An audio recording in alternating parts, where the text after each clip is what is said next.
Olá pessoas, hoje eu vim falar sobre segurança, censura e fraqueza e o que essas coisas têm a ver uma com a outra. Eu não sei se você já percebeu, mas no Brasil parece que a gente tem uma enorme necessidade por segurança e eu acho que isso nos faz mal. Eu acho que isso prejudica a nossa alma, eu acho que isso nos torna fracos e é claro que segurança é algo necessário, a gente precisa se preservar e ter um mínimo de segurança para conseguir sobreviver. Só que o ponto do que eu estou falando é que a segurança, assim como qualquer outro instinto, ela tem que estar no seu devido lugar. Ou seja, ela pode ser tanto exagerada quanto menosprezada. E no nosso caso, eu acho que ela está sendo muito exagerada. E a sensação que eu tenho é que a nossa necessidade por segurança é maior até do que a capacidade da realidade de oferecer segurança. Ou seja, a gente prefere ter segurança do que ver as coisas como elas são. E isso significa que a gente está 100% tranquilo em se alimentar de ilusões para que a gente consiga se sentir seguro. A gente tem essa ideia, por exemplo, de que se a gente criasse os mecanismos sociais corretos e fizesse as instituições do jeito certo, os problemas da nossa vida iam desaparecer e a gente não ia ter que se preocupar mais com eles. E, cara, o problema é que isso é mentira. E o que faz isso ser mentira é que, independente do quanto que a gente tenta se sentir seguro, a gente nunca vai conseguir evitar 100% os perigos da vida. A gente sempre vai ter alguma falha, algum imprevisto que vai acontecer que vai provar que a gente não tem tanta segurança quanto a gente gostaria de ter. A gente poderia, por exemplo, pensar no Jardim do Éden, que é o lugar mais perfeito criado por Deus, um lugar que teoricamente era para ser o mais top de todos, só que até lá, o ápice da perfeição, ainda existiam a possibilidade de ter serpentes. Então, se a gente for analisar isso em termos mitológicos, a gente vai entender que mesmo o lugar mais perfeito que existe não é 100% seguro. Ele ainda pode apresentar falhas. E se você quiser um exemplo mais secular, a gente poderia pensar muito bem no Harry Potter, por exemplo. A gente tem aquele maravilhoso castelo de Hogwarts, e mesmo o tanto que os personagens pensassem que aquele lugar era seguro, aquele lugar era massa e tal, etc., embaixo dele tinha uma puta de uma serpente gigante que ameaçava a segurança das pessoas que estavam lá, matava alunos, matava crianças, né? Então é uma coisa que em vários filmes, em várias religiões, em muitos lugares você consegue identificar isso e muito provavelmente porque isso traduz uma coisa que é presente na nossa vida cotidiana. Então, por exemplo, todos nós vamos morrer um dia. Isso já constitui um limite para a nossa segurança. A gente não consegue criar uma vida em um lugarzinho fechado onde a morte não seja possível. E a mesma coisa para doenças. A gente está sofrendo de doenças que nos assombram há séculos, até hoje, e todos os anos surgem doenças novas. Teve até uma pandemia recentemente, né? Então, isso também é uma coisa que a gente não consegue evitar, por mais que a gente tenha tentado bastante até hoje. Inclusive, na pandemia, eu acho que vários países tentaram várias técnicas diferentes e políticas para tentar evitar o contágio, as mortes, e ninguém foi isento de causalidades. Então é uma coisa que afetou todo mundo, independente da nossa vontade. E uma coisa que talvez seja mais pertinente no Brasil, mesmo que você saia só de dia, que você só vá em lugares movimentados, que você tome todo o cuidado do mundo, isso não vai te isentar da possibilidade de ser assaltado. Então, assim, ponto é que, por mais que a gente tente ter segurança, a gente não consegue ter segurança absoluta das coisas. E se a gente for pensar em termos sociais, a mesma coisa é verdadeira. Então, a gente tem as nossas instituições, que em princípio deveriam proteger a gente, cuidar da gente em alguma medida, e o que acontece na prática é que, às vezes, elas se tornam corruptas, elas param de realizar as funções pelas quais elas começaram a existir em primeiro lugar, e isso é uma coisa que transforma elas em parasitas, ou seja, de uma coisa que era para ser segurança, ela se torna insegurança. Então, se você for analisar esse tema de segurança, em vários níveis de análise, você consegue ver que isso não é uma possibilidade absoluta. A gente não consegue ter a segurança máxima, a segurança total que a gente gostaria de ter. Se a gente for pensar no exemplo disso em um nível social, a gente poderia falar dos estados totalitários que a gente teve mais recentemente. No século passado, nesse século, a Alemanha nazista, União Soviética, a China de Mao Tse-tung, Coreia do Norte, Cuba, Venezuela. Os líderes de todos esses países acumularam muito poder para eles, sem exceção, e eles não providenciaram o florescimento da vida da população, dos súditos deles, né? Então, assim, a gente poderia dizer que eles não mereceram o poder que eles tinham. Nenhum deles foi capaz de promover o florescimento da vida da população com aquela enorme quantidade de poder que eles acumularam.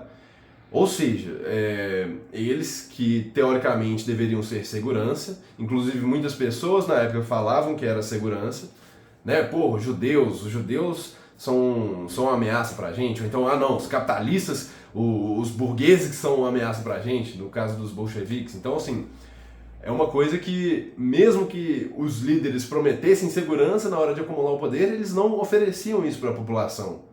Então eles ficavam com muito poder, mas não mereciam o poder que tinham do ponto de vista moral, porque eles não estavam realizando a função de líder. Eles começaram a sucumbir à própria sede de poder, ao próprio ódio, à própria vontade de realizar o mal, aparentemente. Foi isso que aconteceu em todos esses casos, em vez de fazer o que eles deveriam fazer pelo bem da população. Então, bom, a gente pode ver isso em vários âmbitos diferentes. E aí a gente chega na análise das instituições brasileiras, em que hoje em dia é muito comum que existam pessoas que defendam a censura.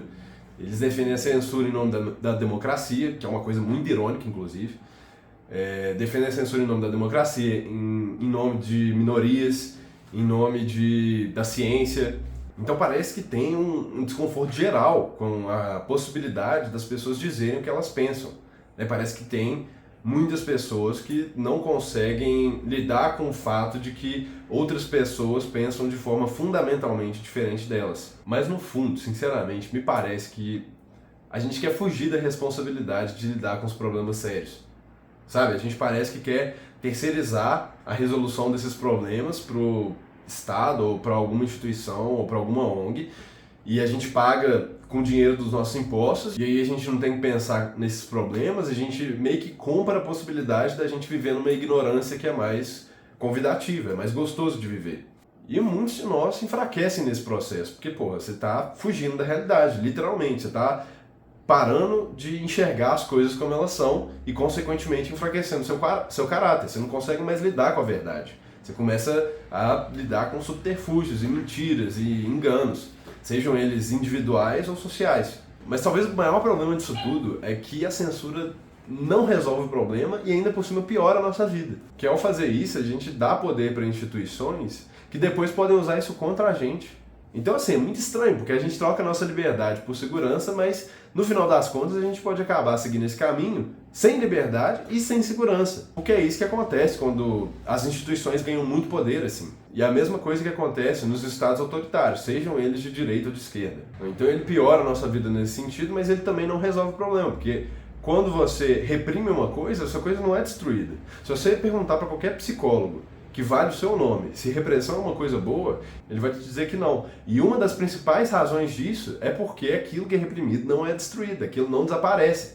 Essa foi uma das primeiras descobertas da psicanálise. Freud e seus seguidores lá estavam pensando incansavelmente na mente humana, e uma das coisas que eles descobriram foram que muitas das patologias que a gente tem são geradas justamente por a gente tentar reprimir as coisas. E quanto mais você reprime, mais essas coisas têm poder sobre você.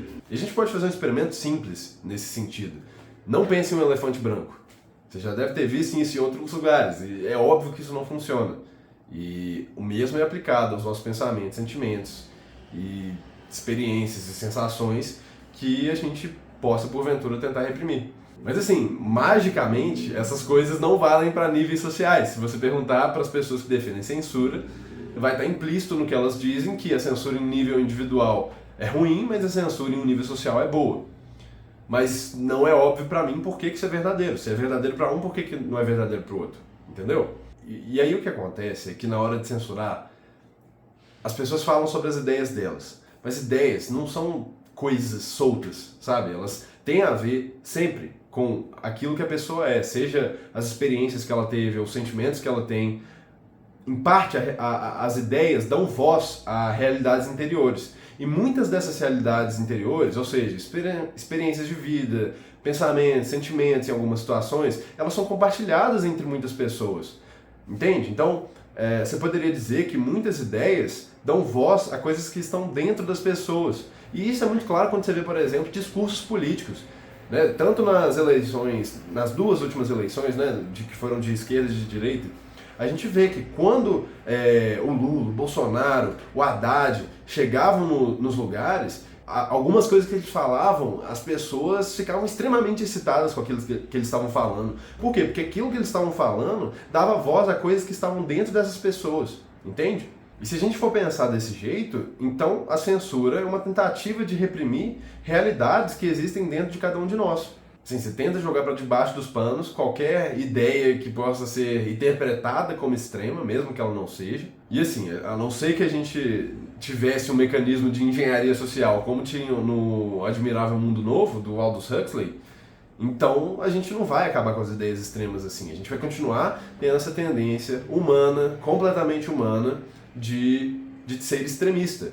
Isso, eu vou parar nesse ponto porque isso é uma coisa muito importante, né? A gente gosta de olhar para o Hitler, olhar para o Stalin, olhar para o Fidel Castro, seja quem for, pessoas más, pessoas obviamente más, olhar para eles e falar que, pô, velho, mas eu não sou assim, eu não poderia ser assim. Ele que é um cara mau, ele que é um cara retardado.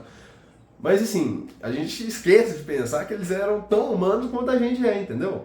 Nós temos a mesma base biológica, a mesma DNA, essencialmente. Então, nós somos capazes de fazer o que eles fizeram também, dadas as condições certas, sabe? Então, assim, não é óbvio de forma alguma que a gente não tem uma tendência inata para ser extremista. E assim, as nossas instituições, elas são falhas, não tem como, cara. Não dá para você criar um corpo de leis, por exemplo, que vai valer para os próximos 100 anos sem nenhum tipo de alteração, sem nenhum tipo de problema. Por quê? Porque o futuro sempre reserva coisas imprevistas. Então, não tem como a gente prever completamente o que vai acontecer no futuro. De novo, o problema da insegurança, né? Então, assim, a única forma da gente manter as nossas instituições sociais e resolver os problemas sociais que a gente tem é manter os nossos olhos sempre bem abertos.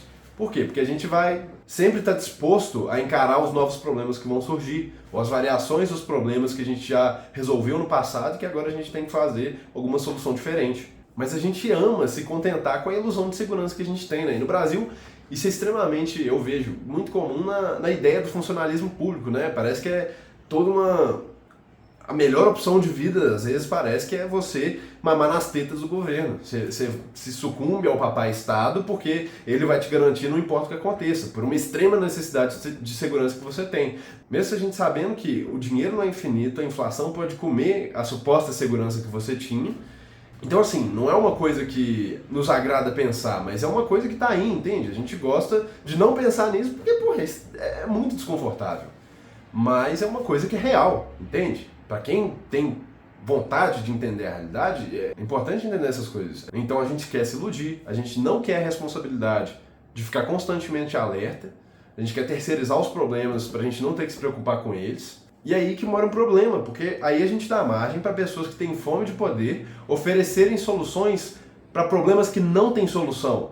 Por mais que a gente tente, por mais que a gente tenha tentado, durante a humanidade inteira, a gente não tem solução permanente para a forma de governo, a gente não tem solução permanente para a legislação, a gente não tem solução permanente para a economia. Então, não é como se todos os problemas já estivessem resolvidos e só bastasse algum gênio da humanidade, que poderia muito bem ser você, se você pensa assim, proclamar suas ideias para o mundo e elas serem aplicadas. E ia ser muito fácil, né?